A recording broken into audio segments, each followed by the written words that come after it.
From the front page of the Yonkers Statesman, August 18th, 1916. Headline, Infantile Paralysis.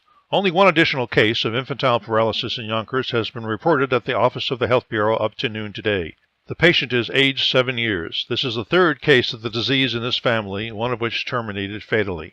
Some complaint has been made over the alleged laxness of the local health authorities in failing to establish a quarantine against people coming into the city from New York and other places where the disease is prevalent. It was pointed out, however, that Yonkers has 19 steam railroad stations, besides numerous points at which people could enter the city by trolley. To station a policeman or an attaché of the Health Bureau's office to turn back all who did not possess requisite health certificates would be unduly costly, and nearly all the police officers in the city would be required for such duty. Instead of this, the Bureau asks the aid of citizens, who are requested to communicate to the authorities facts in regard to new families locating in their vicinity. Inspectors of the Bureau could then visit the places where these new families are located and could quarantine them if necessary.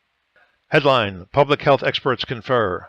Public health experts from 38 states, continuing their meeting with the Federal Health Service here in Washington today, drew up a code of regulations for combating further spread of infantile paralysis by interstate travel and developing methods of cooperating in study of causes and treatment of the disease. The delegates reported that 11,700 cases have been reported in the United States since January 1st. The care of children who are crippled with infantile paralysis was discussed today. Several speakers recommended treatment of the victims at state institutions and at the state's expense. Quote, "Quacks thrive on epidemics," unquote, said Surgeon General Rucker. Headline, Trying to Avert Railroad Strike. Presidents of railroad companies who were in Washington today on summons of President Wilson to hear his proposal for settling the threatened nationwide strike apparently were not inclined to favor any method except arbitration. Indications were that the employees, however, would inform the president they approved his plan. President Wilson was considering going over the heads even of the railway presidents, it was intimated, if they should refuse the concessions he suggested and appeal directly to the financiers who control the railroads. The president's proposal was that the railroads establish the 8-hour day principle and grant pay at usual rates for overtime instead of the pay-and-a-half time demanded by the men.